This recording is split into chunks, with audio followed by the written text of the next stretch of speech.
Have a good night. How is it that you're never scared? Who says that I'm not? What are you scared of?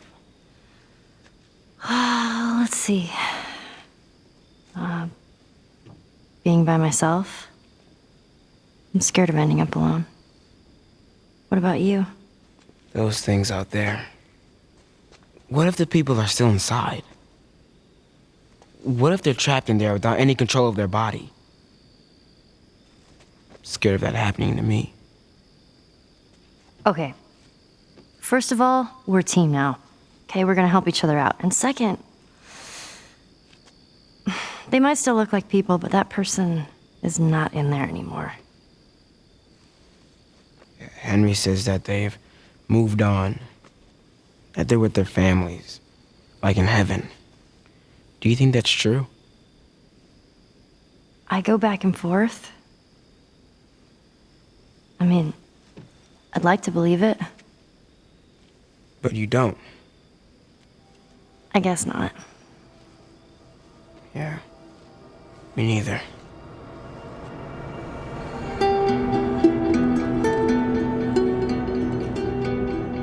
This is the official The Last of Us podcast, and I'm your host, Christian Spicer. As we all await the release of Part 2, I'm revisiting The Last of Us Part 1 and talking with the visionaries and talents who made it. We'll be recapping the story while diving deep into the making of.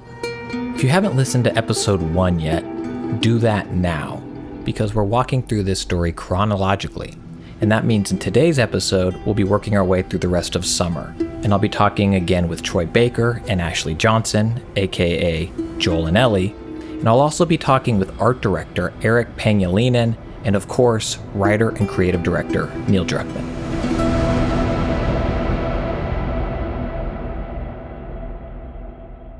Now, last we left off, Joel vowed to transport Ellie to the Fireflies after leaving behind his recently infected partner Tess. He and Ellie make their way out of Boston and into... Jesus! Whoa, man. What the hell was that? That would be one of Bill's traps. Your friend a bit paranoid, maybe? That's putting it lightly. What's the deal with this guy? Well, he helped us smuggle stuff into the cities. He knows how to find things. Well, let's hope we don't blow up trying to find him. Ellie, come on, just... Oh, shit! God. I got you. Damn it, Bill! What just happened? Another one of Bill's stupid traps! Cut that rope, and it'll bring me down! On it! Shit, here they come. Joel! Just hang to the rope! Ellie, how's it looking? I'm going as best I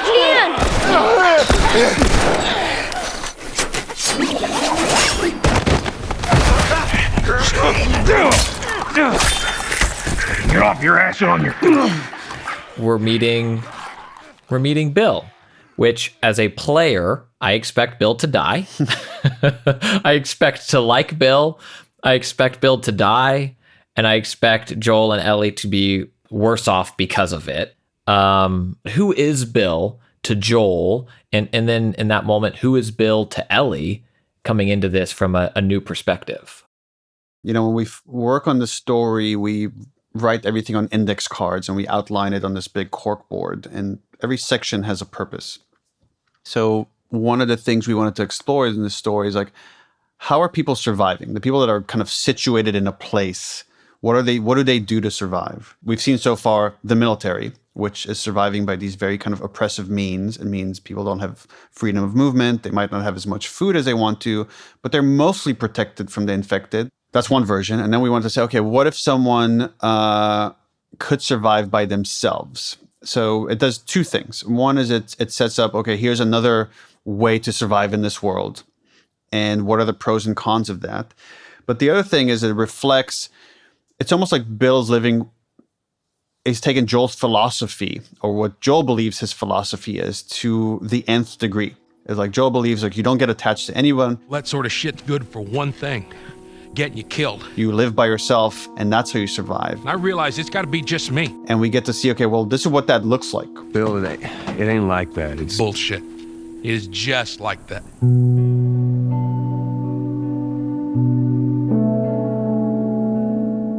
I definitely see almost every character that Joel meets throughout this, especially those that you meet, is you have to go through the thought experiment of, there before the grace of God go I. Like, you look at Bill and it's like, I could have gone crazy. I could have isolated myself and found a little, shitheel town that I could have just put up this barrier, and all that I have to worry about is protecting myself. Why did Joel choose to be a smuggler in a quarantine zone? Why did he choose to partner with Tess and do this? Why didn't he just isolate?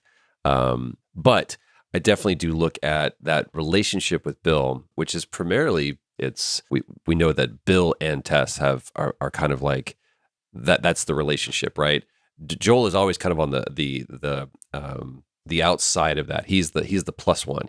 So that's why it's kind of a tenuous relationship when you see Bill. It's like, hey, I'm friend, when they first meet, and the relationship between the two of them is contentious. It's like, you and I have commerce together, but we're not friends. It's almost like Bill is Joel's weed dealer. It's like, hey, we're cool, but this is the limit of our relationship. And to me, it was always a very interesting choice that Neil made in the script to. When Bill brings up Tess. How in the hell is Tess okay with this suicide mission? It's actually her idea. Really? Yeah, this is right after Tess has died, and there's not that. Tess is dead, and I've thought about that moment a lot. And did Joel not tell Bill that because it's like, then you and I have nothing to do with each other? Because the only reason why Joel is in front of Bill is because he needs something. He needs a car. Bill's like trying to say, like, why are you with this kid? Like, don't you like, and he kind of lays it out, almost the themes of the game is like, don't you know what happens when you like rely on someone and like, you're going to get yourself killed? And Joel's like, it wasn't me, it was Tess. It's like, well, the broad's not as smart as I thought she was. And then Bill starts insulting Tess, just when Joel kind of stops him. Up in your face. Can we please just get on with it? And then we wanted to show how Bill ain't exactly the most stable of individuals. Again, he just rambles to himself. All the supplies from the warehouse are plugged into the east now he's fence. talking to himself. Again. When you don't have another person to communicate with, you start going a little crazy and your mind splits. Just so you could communicate with anyone, you start communicating with yourself. And we wanted to show that as you're walking around town, to say, okay, this is probably what this guy does when no one's around. Can't believe you agreed to this bullshit. This shit's gonna be Bill? Joel, this way. He just is living this very kind of lonely, sad existence. And then so much of his character came from the actor that played him, W. Earl Brown, who was just phenomenal. I mean, I'm going to say that about every one of our cast members. But he really kind of brought this, there's just like this anger and this resentment and again, this really kind of pushing away people that really felt honest the way it came out of Earl's performance. What, you know this guy or something? Frank. Who the hell's Frank? He was my partner. I think the idea of Bill having a partner, we're always trying to subvert expectation. Like, you think it's going to go this way, and if it went exactly how you predicted, it's going to get boring. So you think you're meeting Bill because Joel needs a car because he wants to get to his brother as quickly as possible to get rid of Ellie. And then we're going to subvert things by having a horde of infected in the school, and it's not going to go at all how these characters predict it's going to go. But another way to subvert expectations is to say, okay, Bill is this loner who pushes everybody away, and then find out he really cared about this person. And at first, I think we conceived of it as just like a surviving partner, his best friend. And as I was writing those scenes, it just, I don't know, sometimes things just come out of you, and it felt more interesting to say, okay, this partner is his lover as well.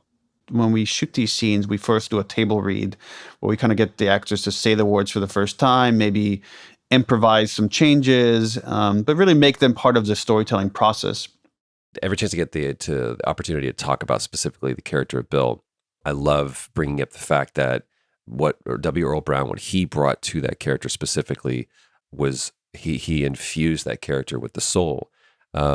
Neil and Bruce did such a great job of giving it framework, and especially Neil writing the character. But one of the first moments that I remember seeing Neil's MO, which would be, I'm going to present you with something and I'm going to give you the opportunity to make it better or to flesh it out, was sitting at the table read for this one scene. And the scene is when we discover that Bill has a partner.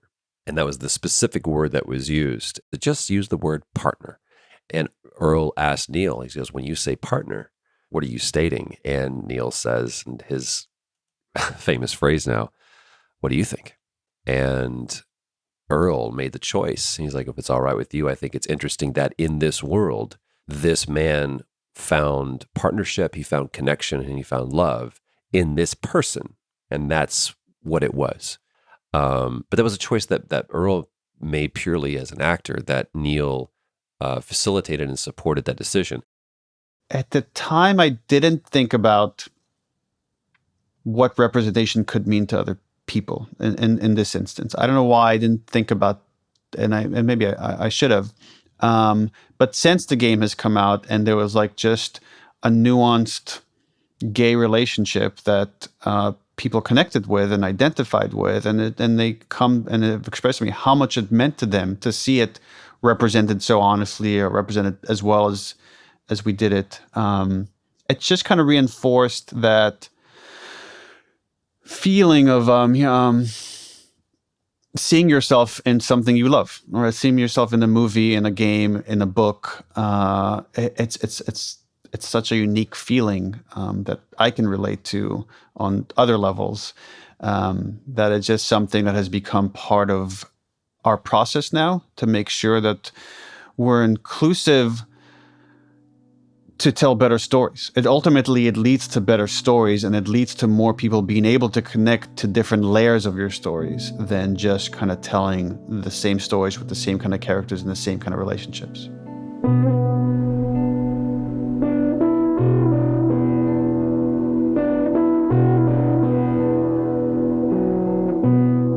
Hey, look at that. Let me use that. I'm a pretty good shot with that thing. How about we just leave this kind of stuff to me? Well, we could both be armed. Cover each other. I don't think so. So we got shotguns and bombs. What the hell are we doing with them? Well, every few weeks this military caravan rides through town. I assume they're out looking for supplies. I mean, you'd be amazed at the shit that they overlook. Anyway, a few months back, they were rolling through and they get overrun by this horde of infected. They were all over the truck. It plows right in the side of the high school. Still sitting there with a battery in it. So we take that battery and we put it in another car. Bingo! I wanted to get it, but it seemed too dangerous with all the infected on that part of town. But fuck it. Actually might work.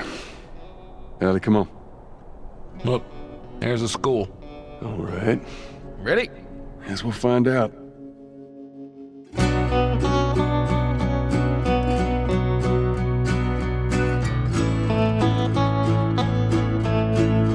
My name is Eric Pangilinan, and I'm the art director in Last of Us 1. I'd love to start broadly for people who may not know. And for me, what is your role as art director? So it's almost like a mix between a producer and an art director and an art manager, where I manage the entire project from start to finish, dealing with the creative director, the concept art, the animation, the camera guys, and the environment team. So I take care of the game from start to finish. So how does the art and the art direction contribute to that feeling of like loneliness and just isolation in this world that has moved on from where we started, 20 years prior?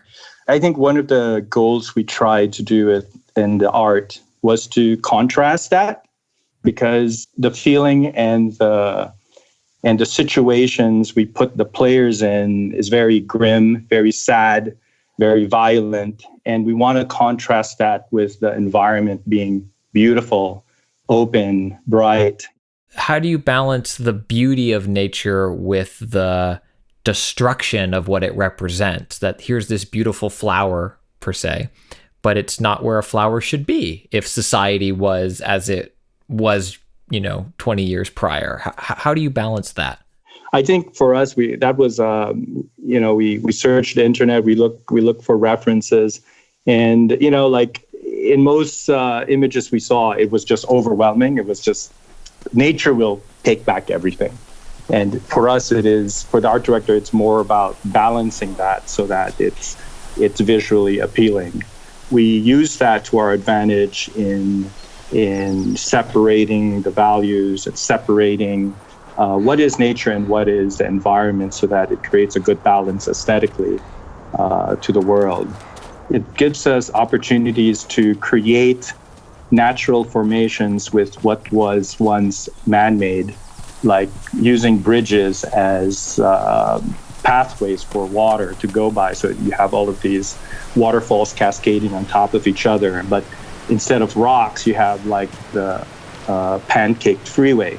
So it creates like this nice cascade down an environment. But when you look at it closely, you'll see like, hey, that's not rocks. That's not these terracing. It's actually a destroyed structure, like the freeway that collapsed on top of each other and formed this nice waterfall.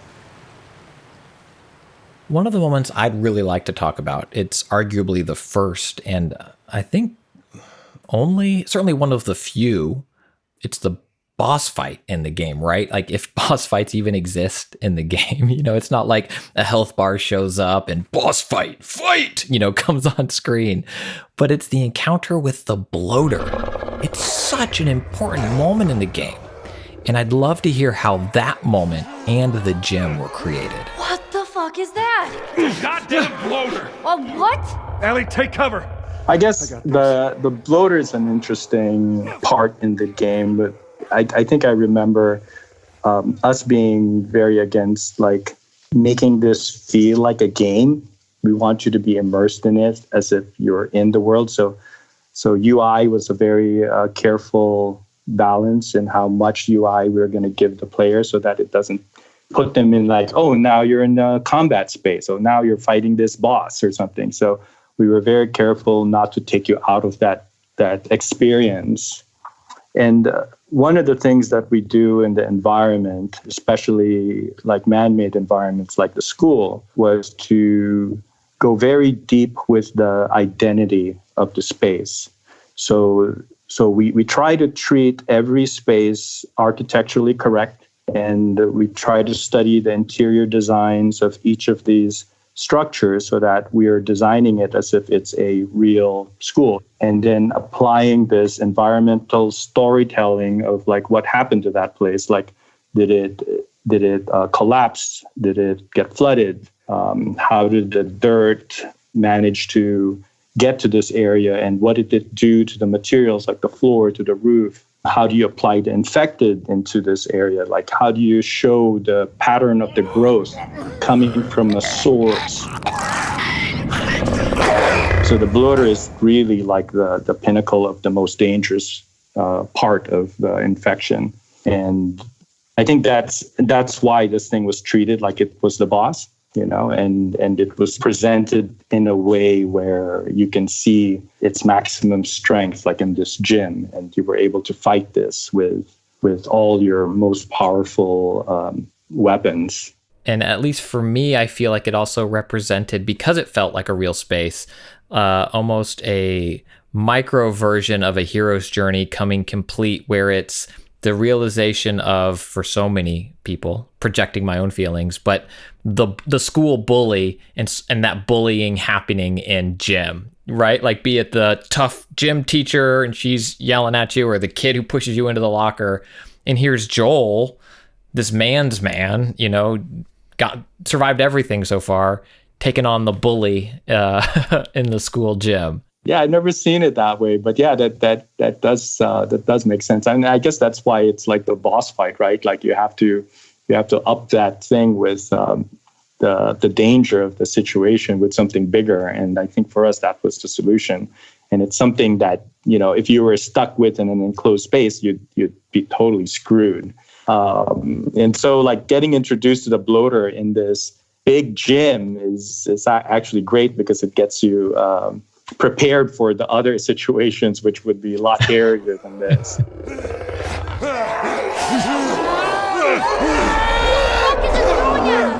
Everybody just stay away from it.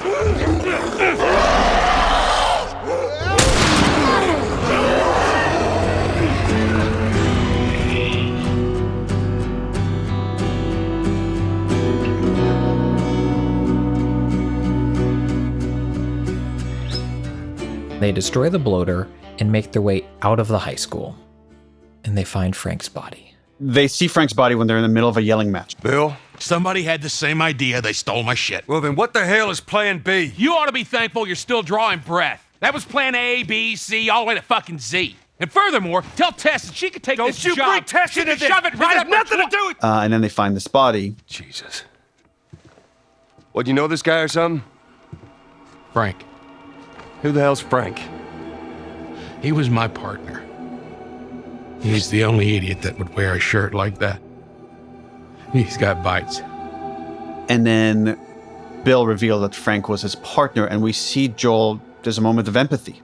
And Joel pauses, and he's like... Reckon he didn't want to turn. Yeah, I guess not. He doesn't know what to say. Like, that was one of my favorite descriptors of Joel when we sent out the casting description, is he's inarticulate. He doesn't quite know how to express himself because he's buried his feelings so much, and he's just not like a well-learned person. He doesn't quite know how to express his feeling, his thoughts, and he just kind of rambles in that moment. Like, that's a rough deal. That's a tough deal. And that's the best he could do to comfort someone he cares about. But we see this moment of like, he gets it. He gets that sadness. He gets that loss. And as much as he wants to bury those emotions, they bubble to the top.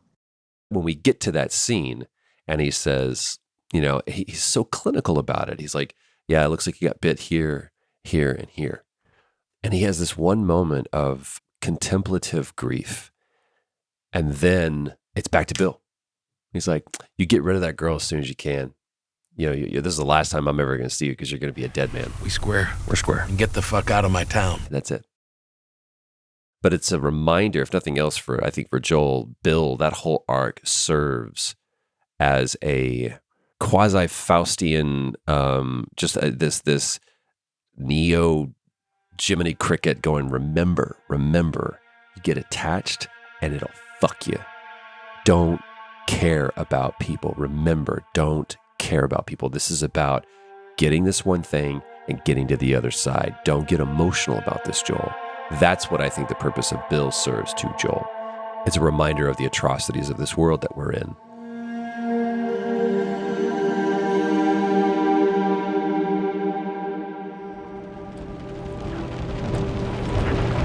Oh, man. Hey, what happened to sleeping? Okay, I know it doesn't look like it, but this here is not a bad read. Only one problem. Right there. To be continued. I hate cliffhangers. Where did you get that? Back at Bill's. I mean, all this stuff was just lying there. That scene, I think, was the first scene we ever wrote for that game. And it was used to cast Ellie and Joel.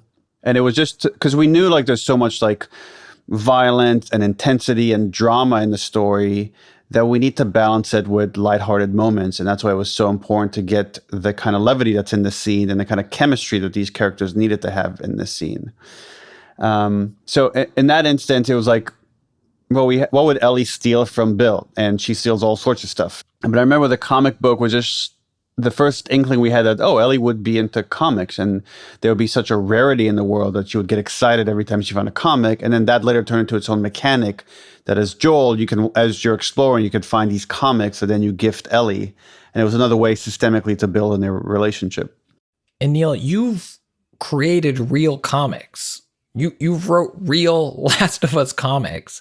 So did American Dreams already exist at this point? Were you teasing it? Or is it something that came to you later? Yeah, no, when this scene was written, there was no thinking that, there'll be an opportunity here to make a comic book with Faith Erin Hicks, someone I admire. I just love comics, and I've loved comics almost my entire life. That's where like I'm trying to think what a teenager would be into, that I just immediately gravitate towards that, which is comics. Again, I grew up in Israel when I was young, and at the time when I lived there were no comic book stores. So like one day my dad came back from the US and brought my older brother a Batman comic. And I was like, 7 or 8, and I was just blown away by it. It just left such an impression on me. And then it was all about how do we get more of these things. And when we finally moved to the US, as a kid, I just collected like boxes and boxes of comics, and I could just devour them. Well, better than nothing. Oh, I'm sure your friend will be missing this tonight. It's light on the reading, but it's got some interesting photos. Now, Ellie, that ain't for kids. Whoa! How the hell would he even walk around with that thing? Get rid of that. Well, hold your horses. I want to see what all the fuss is about. Oh, why are these all stuck together? I'm just fucking with you. Bye-bye, dude. I think those moments are so important in the game because it is heavy. And we need to have those moments to just sort of all have sort of a collective sigh of relief to have a break for a moment. And, you know, with the porn magazine, for instance, it's so funny because, you know, when we were talking about it, I don't think that I ever would have talked to my dad about a porn magazine, let alone talk about a porn magazine in that way.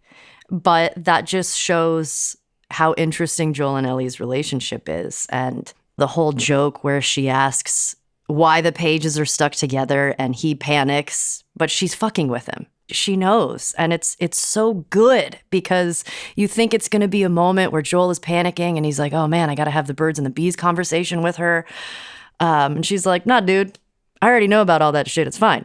It's just this beautiful sort of moment of him thinking, oh, I need to be a parent in this moment. And she's like, no, it's okay. I've raised myself to a certain degree. There's a lot of stuff that I already know, but we can joke about these things together because that's just what life is now. You know, for us, it takes us a long time when we start forming a friendship or a relationship to really put our sense of humor out there because you don't know if your sense of humor is going to line up with somebody else's. If you say something, are they going to find that funny? Are they going to find it offensive? And sense of humor is such a big part of who we all are and the things that we find funny, which doesn't make any sense from one person to the next person. But I feel like being able to share that with someone is the biggest sign of comfortability. And the fact that they get to that place and they start joking around and having a fun time, it shows their closeness and how this time that they've spent together and this journey that they've gone on, they're getting closer and they care about each other and they're starting to enjoy each other's company. And that needs to happen. That needed to be there.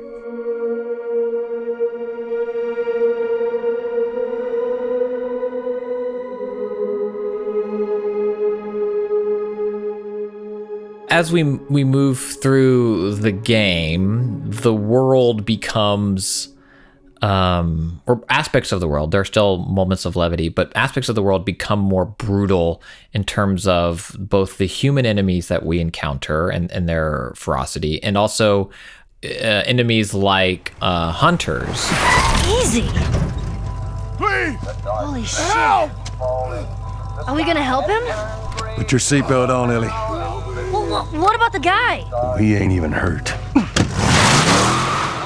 And the approach to what Joel and Ellie have to fight and physically combat. Is there an analogy there to Joel and Ellie's moral compass also sliding, or is it just kind of the mechanics of gameplay that we need new enemies for our players to kind of deal with?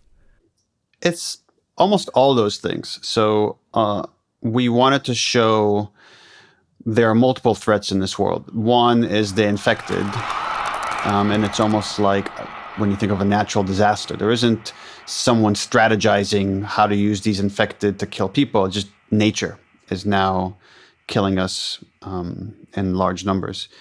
But then knowing when supplies get scarce and people get desperate, they can turn very primal and violent. Get away from us, huh? We're back, motherfucker! And we wanted to explore that both in the story and in gameplay. So, when Ellie and Joel get to Pittsburgh, it's the first time. I guess there's a little bit in the opening in Boston, but we really don't really dive into it until you get to Pittsburgh, and we just see how violent and how desperate people have become, and how tribal they've become. And anybody outside the tribe is seen almost no different as the infected. It's just someone you kill for survival. And it was an opportunity to show through dialogue that this is something Joel has done.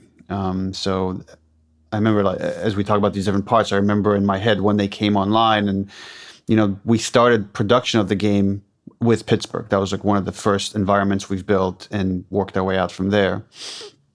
And one of the first bits of in-game dialogue we recorded is Ellie asking Joel, how did you know those people on the outset were trying to ambush us? And him saying, I've been on both sides.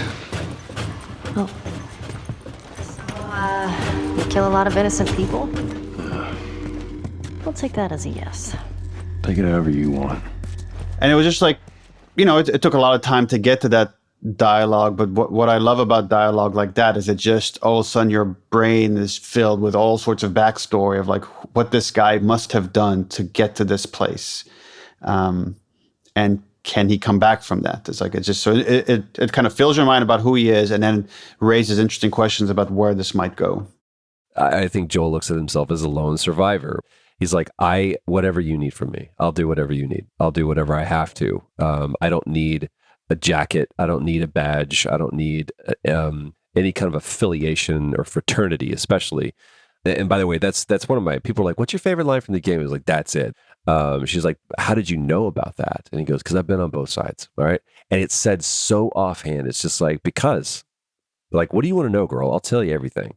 I think that to recognize that play, to be able to, like a quarterback, look down the line and go, they just changed, and to throw that audible and be able that you have been in that situation before, and you will not get caught looking again. Oh shit. Come here, keep your head down. All right, now I'm gonna jump down there and I'm gonna clear us a path. What about me? You stay here. This is so stupid. We'd have more of a fucking chance if you let me help. I am. You seem to know your way around a gun. You reckon you can handle that? Well, I sort of shot a rifle before, but it was at rats. Rats? With BBs. Well, it's the same basic concept. Lift it up. You're going to lean right into that stock, as it is going to kick a hell of a lot more than any baby rifle. Okay. Go and pull the bolt back. Just tug it. There you go. And as soon as you fire, you're going to want to get another round in there quick. Listen to me. If I get into trouble down there, you make every shot count. Yeah? I got this. All right. And just so we're clear about back there, it was either him or me.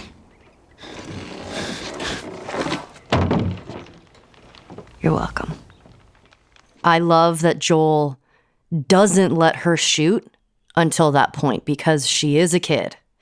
And that feels very real. And, oftentimes in video games, it's just yeah, give everybody a gun and let's just go shoot up some stuff.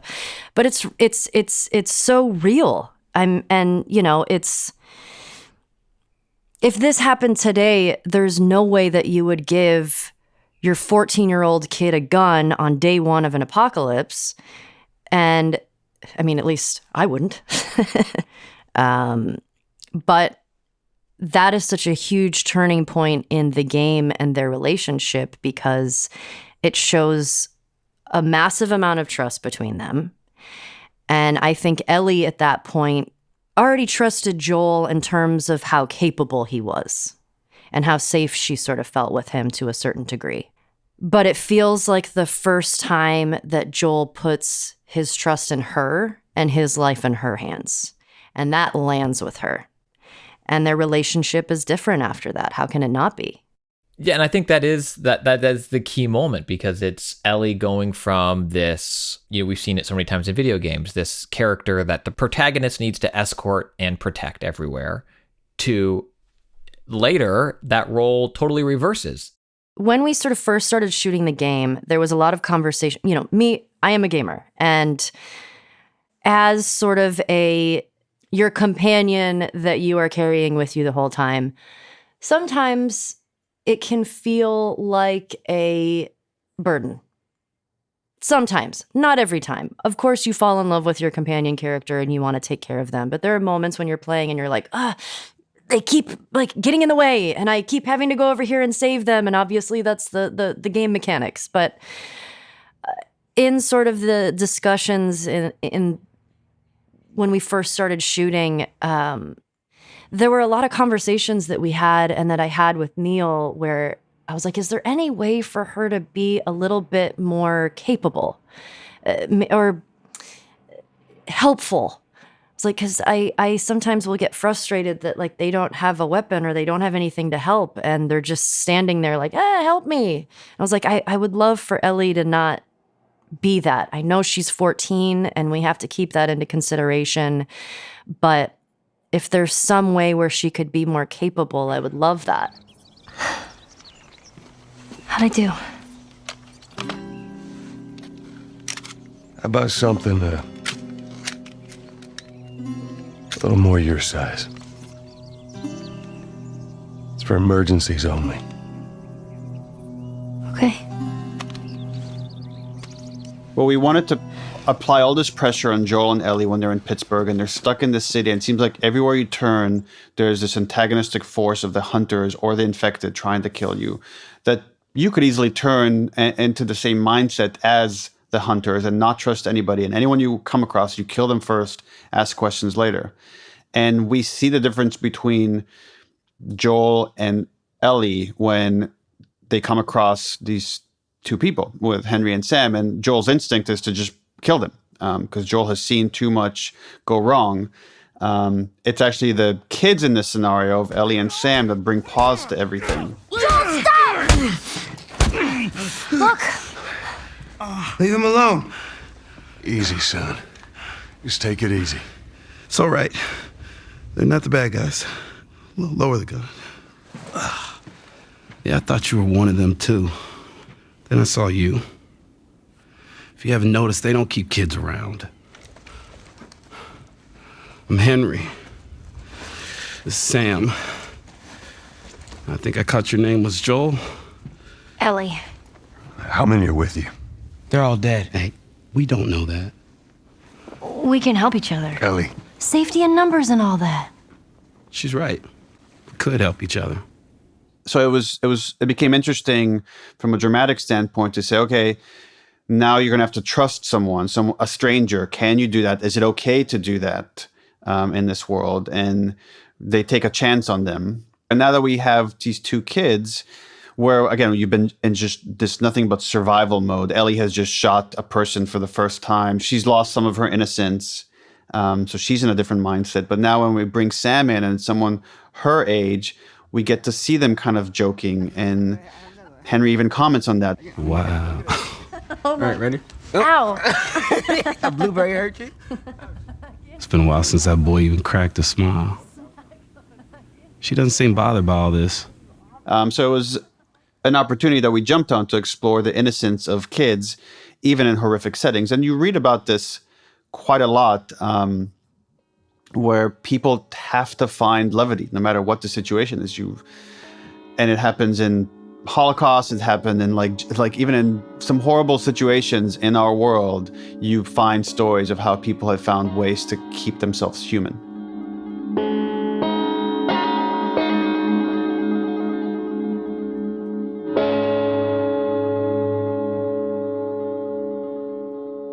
So Joel and Ellie are going with Henry and Sam. They're on their way to the radio tower, which is outside of town, and they're going to find the rest of their group. But at the gates, they're attacked by the Humvee. Henry and Sam just take off. They don't even wait for Joel and Ellie. And so Joel and Ellie have to run to the bridge, where Ellie just jumps into the water, even though she can't swim. Joel is forced to jump in after her, and the current is super strong. Thankfully, both are rescued by Henry! He's awake! Hey, you. We're alive. Okay. See? What'd I tell you, huh? He's good. Everything's fine. You know, Sam's the one who spotted you. You guys are taking quite a bit of water. What's wrong? Henry! Get back, hey, son! Hey. He's pissed, but he's not gonna do anything. You sure about that? Stop! Joel? He left us to die out there. No, you had a good chance of making it, and you did. But coming back for you meant putting him at risk. If it was the other way around, would you have come back for us? I saved you. He saved me too. We would have drowned. You know, for what it's worth, I'm really glad we spotted you. Now, that radio tower, it's on the other side of this cliff, okay? Place is gonna be full of supplies. You're gonna be really happy you didn't kill me. When you were making this moment, Neil, were you a father yet? Because this is a brother relationship, but it hit me as one of the strongest parent-child relationships in the game. I mean, as I'm trying to recollect the timeline, I definitely my daughter would have already been born. I'm sure subconsciously there was a lot happening there, but you're right in that it is a brother relationship, but it's more of a paternal relationship. And again, it's as we're talking about this, I'm just seeing this through line of this theme of like protecting your kid versus giving them freedom to express themselves, to find who they are, to make mistakes. And we see that in the toy shop. Sam, what are you doing? Nothing. Get rid of it. My backpack is practically empty. What's the rule about taking stuff? It weighs like nothing. The rule. What is it? We only take what we have to. That's right. Now, come on. So there's some truth to that, but it's also missing this other point of like kids need that escape. They need this other thing. So it's like, and that's why Ellie steals it and then gives it to Sam, which is this very kind of sweet gesture. But that's one of those things that just felt very true to me and felt like it had to get in the game. So all these, in some ways, Tess, in a lot of ways, Bill, in the most ways, Henry and Sam, when we go forward, these are all cautionary tales for Joel. So with Tess, it's like, okay, here's what's happened when you get idealistic and she believes she's going to save mankind, you're going to end up dead. With Bill, okay, well, here's what happens when you're just about survival and about like limiting your freedom, and it's not about having fun or living. He drove his partner away. And later when you find this suicide note, like it's all laid out there, and it was like Frank was not happy with Bill and he wanted to escape, and Bill just is like, well, we survive in this town, that's all we need. And it's like, that wasn't enough for Frank. So that's a cautionary tale for Joel. Like, if you're just about survival, if you're just about keeping your emotions at bay, you're going to drive everyone else away. You're going to end up alone and miserable. And then later with Henry and Sam, there's like kind of the ultimate thing that Joel is afraid of, which is losing the person you love.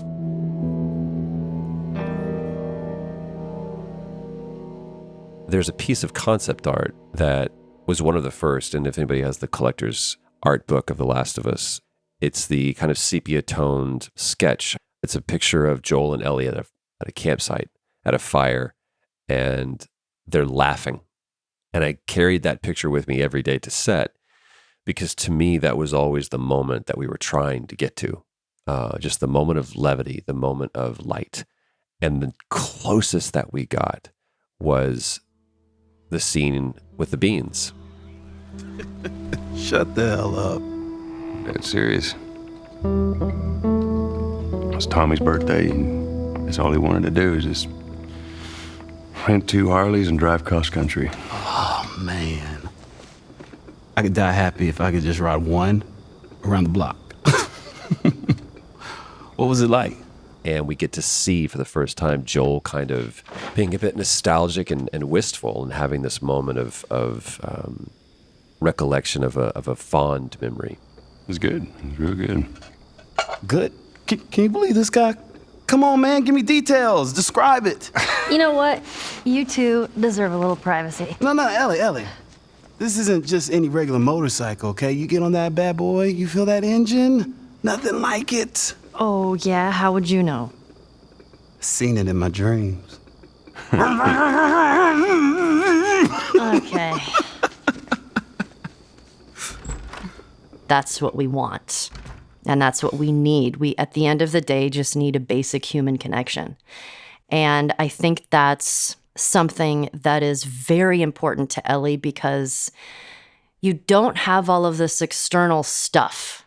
You know, she doesn't have going to the movies or staying at home playing video games or, you know, going out to the park and playing a game of soccer. It's all you have. And all she has is connections with people. And I think if you're someone who has dealt with loss, you realize how important that is. You know, and I think that's one of the main reasons why she gets connected with the Fireflies, because the Fireflies are simply trying to save humanity and save that connection. And I think it still goes back to her still trying to find meaning to all of that. Well, it's safe to say those two have officially bonded. Did Henry send you? No. Why would Henry send me? To make sure I'm not fucking up somehow. I'd say we all did pretty good back there. Especially you. Is everything all right? Yeah, everything's fine. Okay. Well, have a good night. How is it that you're never scared? Who says that I'm not? What are you scared of? Let's see. Scorpions are pretty creepy. Being by myself. I'm scared of ending up alone. What about you? Those things out there. What if the people are still inside?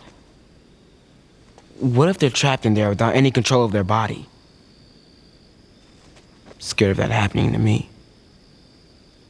Okay. First of all, we're a team now. Okay, we're gonna help each other out. And second, they might still look like people, but that person is not in there anymore. Henry says that they've moved on, that they're with their families, like in heaven. Do you think that's true? I go back and forth. I mean, I'd like to believe it. But you don't. I guess not.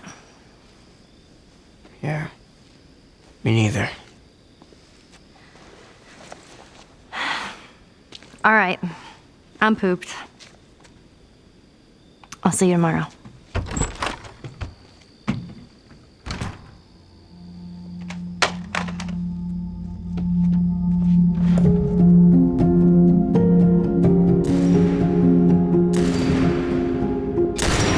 All right, Sam? Yeah, I'm okay. Thanks, Joel.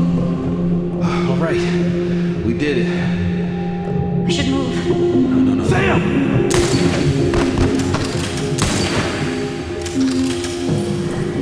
Sam, are you okay? Yeah, I'm fine. You sure? I said I'm fine. Come on! Let's move!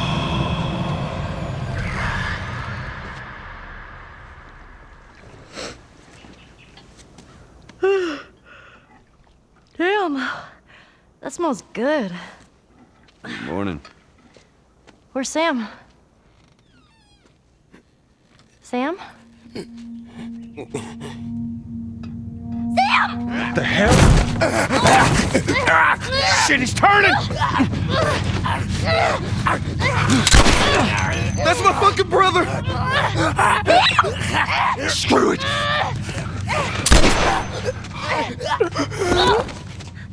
Shit! Chloe, gotta get you all right. Oh my god. Sam? Oh no. Sam? Henry? Henry, stay there. Henry? What have you done? I'm gonna get that gun from you, okay? Oh, okay, easy. This is your fault. This is nobody's fault, Henry. It's all your fault! Henry! Henry, no! Oh my god.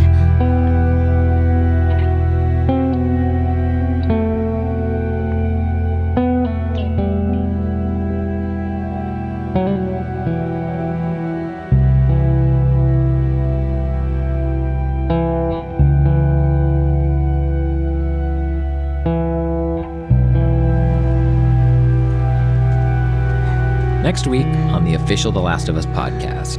Jackson County. Means we're close to Jackson City, right? Shouldn't be more than a few miles. You ready to see dear old brother? I'm just ready to get there. You nervous? I don't know what I'm feeling.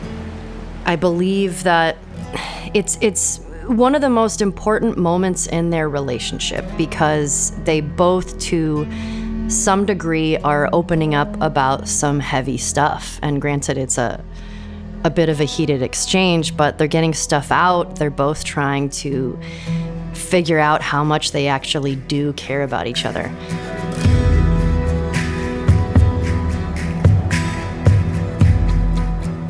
The official Last of Us podcast is produced by PlayStation and Spoke Media, is hosted by me, Christian Spicer, and written by Brigham Mosley. Our Sony PlayStation team includes Charlie Yater, Christian Cardona, and Carrie Surtees. Our Naughty Dog team includes Arnie Meyer and Scott Lowe. Our production team is Carson McCain, Kelly Kolf, Trey Jones, Reyes Mendoza, and Alicia Force. This episode was mixed by Evan Arnett, who contributed additional sound design and music. Today's episode included interviews with Neil Druckmann, Troy Baker, Ashley Johnson, and Eric Panyolinen. Executive producers are Aaliyah Tavakolian and Keith Reynolds. Thanks for listening.